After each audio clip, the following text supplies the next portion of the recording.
When we go to look at the different worldviews that atheists and theists have, I suggest that we can prove the existence of God from the impossibility of the contrary. The transcendental proof for God's existence is that without Him, it is impossible to prove anything. The atheist worldview is irrational and cannot consistently provide the preconditions of intelligible experience, science, logic, or morality. The atheist worldview cannot allow for laws of logic, the uniformity of nature, the ability for the mind to understand the world, and moral absolutes. And in that sense, the atheist worldview cannot account for our debate tonight. In debates between atheists and theists, different arguments have different goals and scopes. For example, the cosmological argument seeks to prove that the universe must have been created by a particular sort of being. Obviously, this is fairly limited and doesn't arrive at the conclusion Christianity is true. Strictly speaking, it does not even claim to prove that God must exist now, because it's solely concerned with the origin of the universe. Other arguments make stronger claims. For example, the ontological argument claims to prove there's a perfect being which must exist now. One limitation of the ontological argument is that it won't help you sort out any specifics of this perfect being. Is it Allah or the Trinity? And if it's the Trinity, is it Calvinism or Pentecostalism or Catholicism that is the best form of Christianity? Presuppositional apologetics really goes for all the marbles. It not only seeks to prove that there must be a God and that this God must exist now, but typically, but not always, the particular apologist's version of Christianity is the correct version of Christianity. A Calvinist presuppositionalist typically thinks that only Calvinists can properly use presup, and Eastern Orthodox presuppositionalists think only the Orthodox can use it, and so on. The introductory audio was taken from Greg Bonson's debate with Gordon Stein. It's a good snapshot of the thrust of presuppositionalism. Without God, it's impossible to prove anything. Every other position is impossible. The problem is that it's like pulling teeth to get presuppers to explain the modal scope of this impossibility. With this in mind, let's listen to an atheist named J. Mike ask the orthobro J. Dyer about presup's modal scope.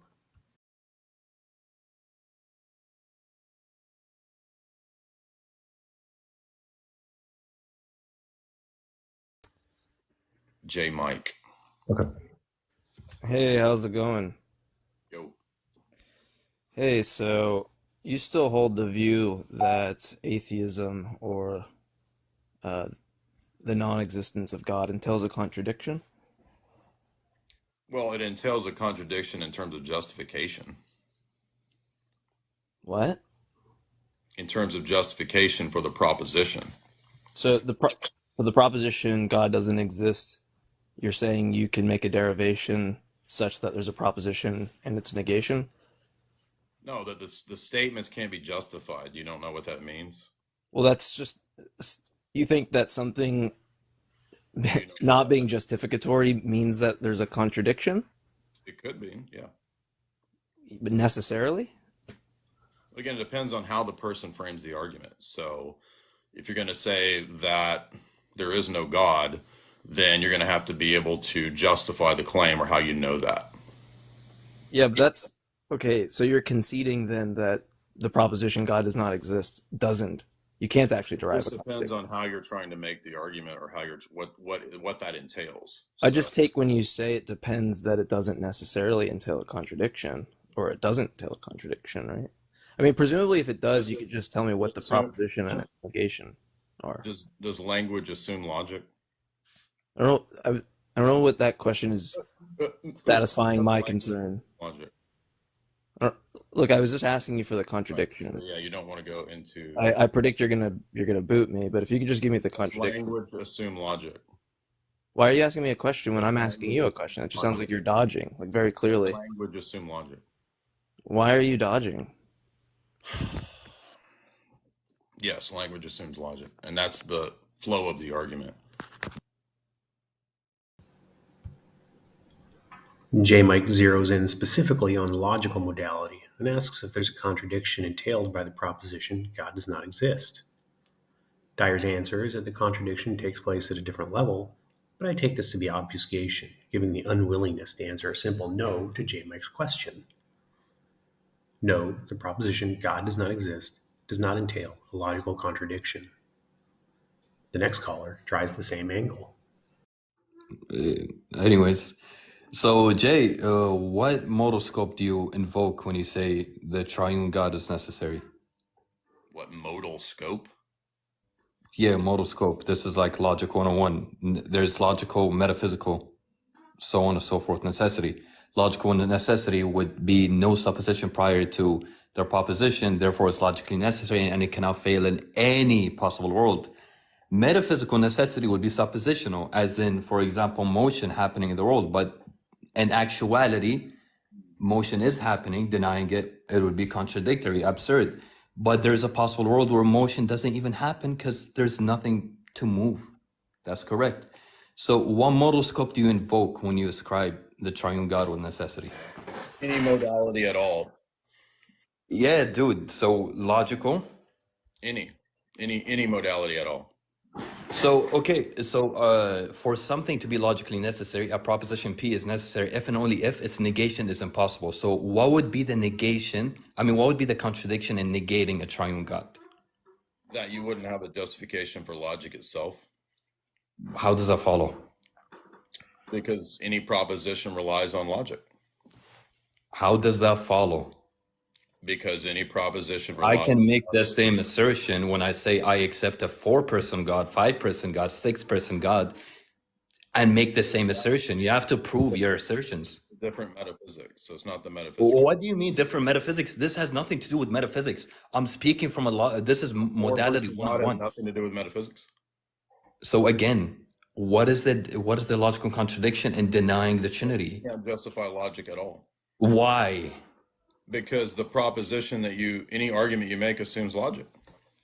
So what modal scope are you invoking? Prior to one modal scope. The argument that I'm making. You said I'm using metaphysics. When I said nothing about metaphysics, I'm saying, dude, are you okay? Stick to the topic. Stick to the topic.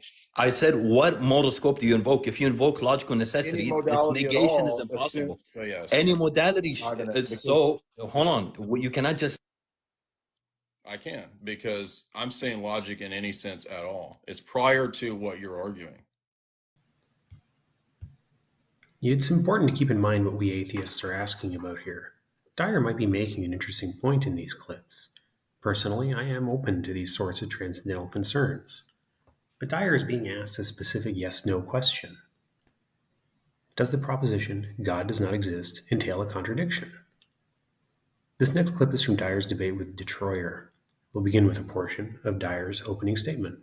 Right. I would state it that if we look at anything that pertains to what we could call a worldview, so anything in the domain of ethics, metaphysics, or epistemology, any of the branches or any area of life, whether it's something like objective ethics or whether it's something like abstract entities, mathematical entities, logic itself, meta-logic, meta-ethic, any of these kinds of topics or things that when we try to make sense of them and to see if they are coherent and to give a grounding for them, we are oftentimes led to, I would argue, transcendental preconditions. In other words, that there are preconditions that are necessary or must be the case for any of the things that I listed to be possible.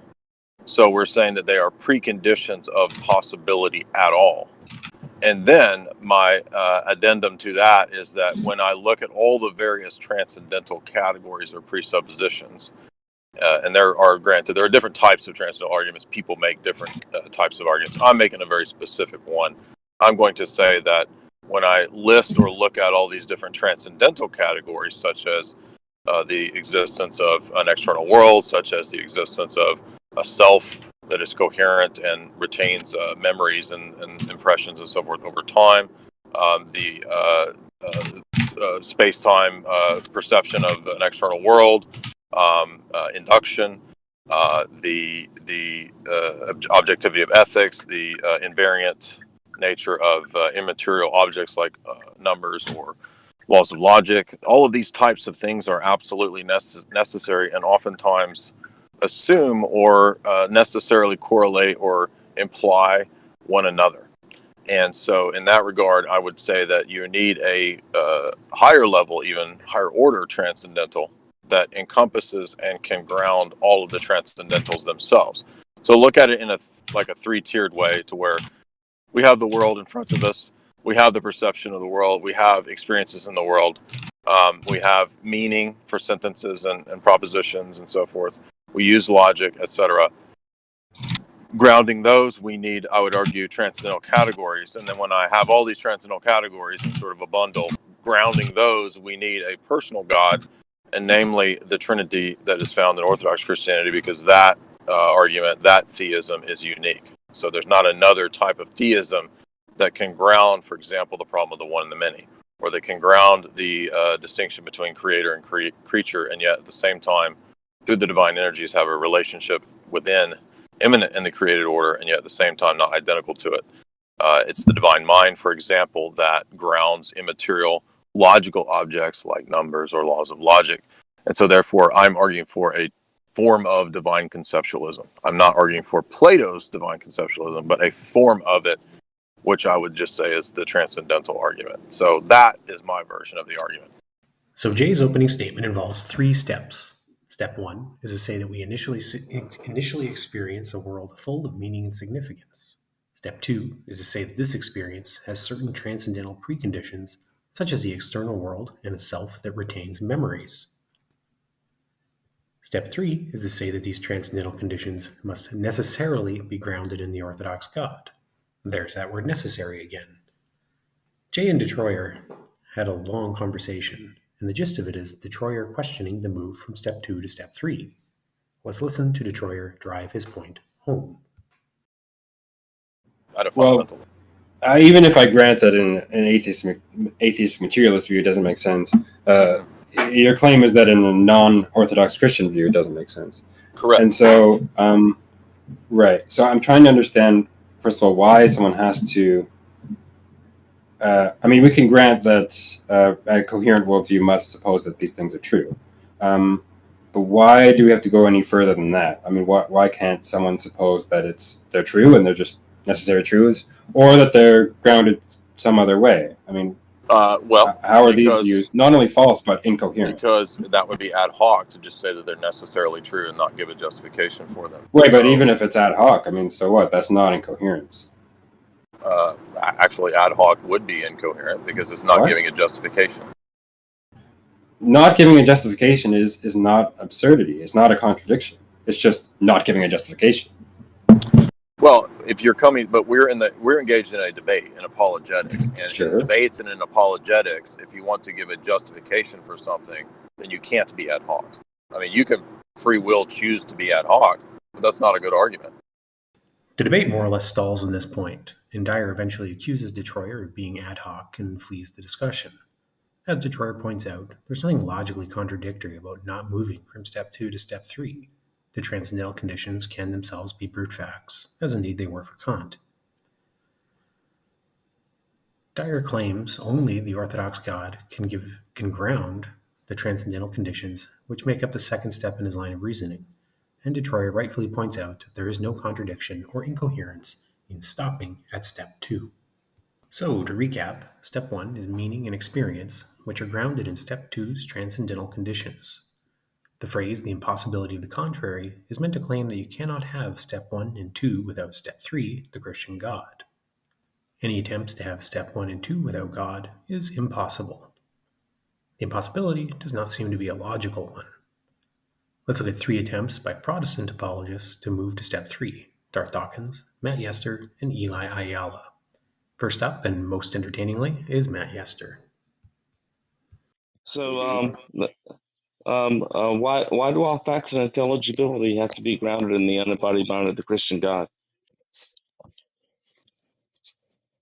That's the worldview. You're trying to be to it. The worldview. I go, what else would you do? Non-worldview? Jeff? Come on, give me some intellectual fortitude here. Don't do the kitty thing. Okay, so you don't have an argument. So you don't have an argument, right? Yeah, worldview argument. You don't like those. You got to squirm away from it. Because you don't actually into the Matt, debate at all. You're just like, does anybody why here, the worldview?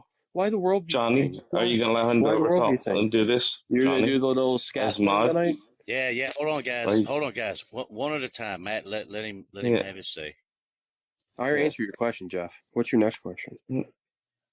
Well, Do you have a I think you didn't. I think you didn't answer my question. I did. I asked you. Okay, so You can't go any broader than the worldview, bud. How about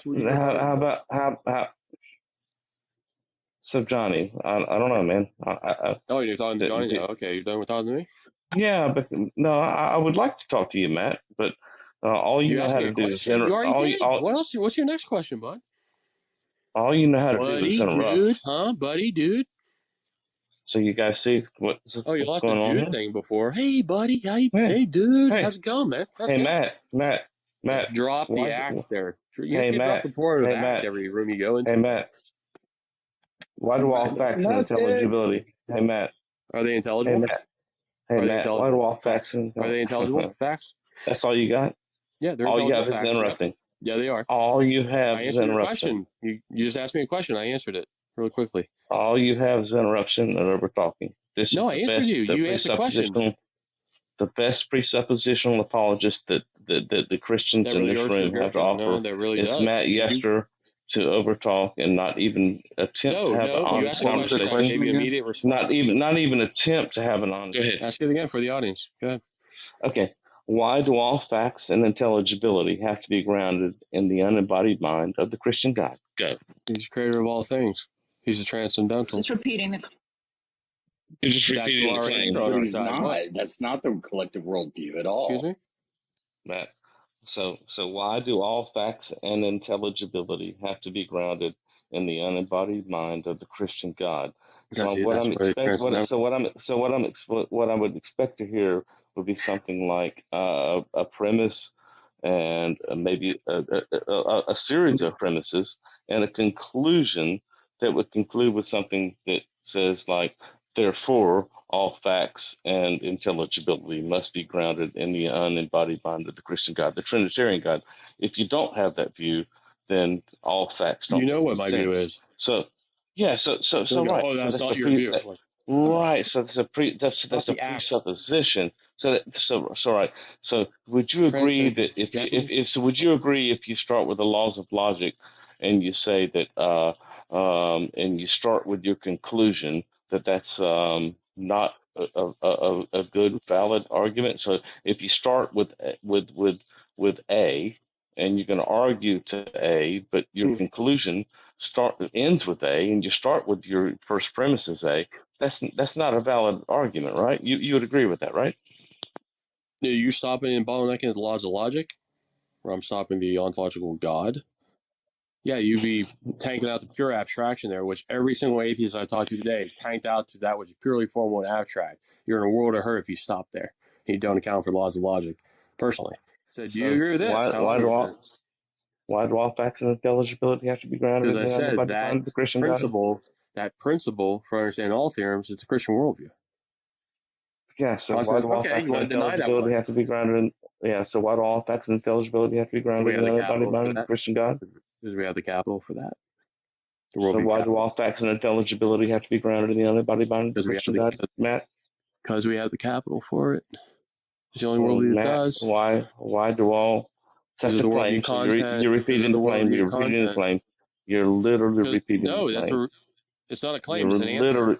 Because of the worldview content. If with an argument, if you start with A, and you're trying to prove A, and your conclusion is A, and you start with your first premise as A, is that a valid argument? So Trimble does a great job of focusing on the question, which is essentially, how do you get from step 2 to step 3? Yester, much like Dyer and other precepts, can't do much other than to reassert the claim. So how would you render tag? Well, tag can be rendered in any number of ways. Even Van Til himself said that it can be formulated in different ways. We can simply say God is the necessary precondition for the actuality and intelligibility of everything. Premise 2, There is actuality and intelligibility for facts. Conclusion, therefore, God exists. And Greg Boston too, Darth. Now, people will object to premise 1 and not premise 2. But you see, they won't be able to sustain or instantiate the objection to premise 1. What if they just asked for the argument for premise 1? Not that they reject it, but that they just say, like, what is the... Premise one would be a worldview that we start from. So then what I would then ask them is, when they start without God, okay, that God is not the necessary precondition for all things. So you either in terms of your self-consciousness and your immediate sense perception, once you reach a certain level of neurological development, you will either acknowledge the creatureliness and derivation of your self-consciousness and your immediate sense perception to God or not. Now, if they ask me for an argument for that first premise, and they're accepting the negation of that, because it's impossible for them to be neutral on that, do they have an argument for that? Well, the answer is no, they don't. Well, I would simply say, in order for there to even be a fact of self-consciousness, the fact of self-consciousness will either be indicative and revelatory of the mind of God, providing then for the actuality, intelligibility of our self-consciousness, or not. But isn't that just answering? If I'm not. Yeah. Let me finish. Okay. Yeah. Now, in a world where God is, then we have therefore the basis of actuality and intelligibility.